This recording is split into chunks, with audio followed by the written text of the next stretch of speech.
Mercredi, lors du premier Conseil des ministres, M. Giscard d'Estaing avait annoncé qu'il interdirait les écoutes téléphoniques au cas où elles existeraient. Hier soir, le Premier ministre en personne et le ministre de l'Intérieur se sont rendus au centre des écoutes téléphoniques aux Invalides.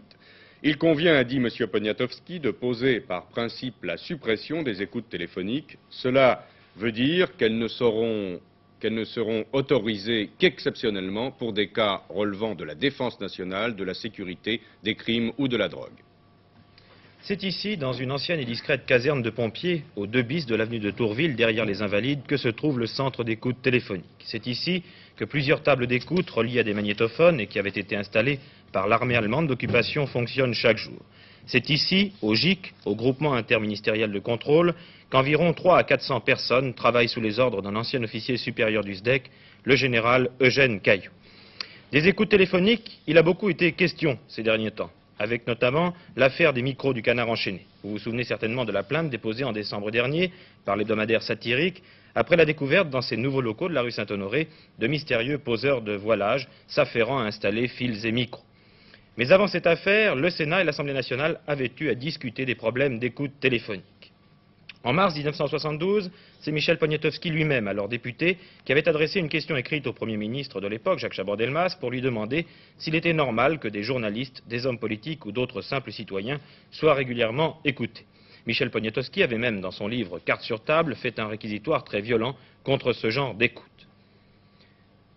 Et puis le Sénat, en juin 1973, décidait de créer une commission d'enquête. Le rapport de cette commission concluait à l'existence des écoutes dites sauvages. Selon ce rapport, 1000 à 5000 personnes étaient écoutées quotidiennement.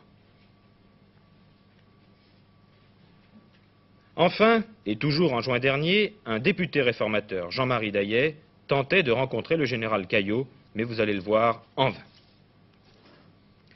Les écoutes téléphoniques, qui existent d'ailleurs dans la presque totalité des pays du monde, peuvent se diviser en 3 groupes. Et tout d'abord, les écoutes dites systématiques. Cette surveillance téléphonique permanente, ordonnée par le ministère de l'Intérieur, vise les individus susceptibles de se livrer à des activités subversives, au trafic d'armes ou encore à l'espionnage. Deuxième sorte d'écoute, les écoutes dites exceptionnelles. Il s'agit d'une surveillance téléphonique requise par le juge d'instruction dans des affaires particulières comme les enlèvements d'enfants, les trafics de stupéfiants, les corruptions de fonctionnaires ou encore les chantages. Enfin, troisième sorte d'écoute, les écoutes dites sauvages. Ces écoutes sont illégales, elles peuvent toucher n'importe qui à n'importe quel moment et notamment des hommes politiques, des syndicalistes ou des journalistes.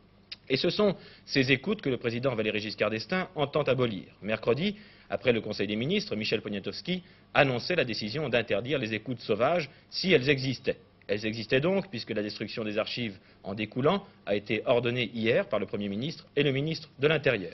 Il reste maintenant, comme l'a annoncé Michel Poniatowski, à préciser à nouveau et par un texte ce qui sera légal et illégal en matière d'écoute téléphonique.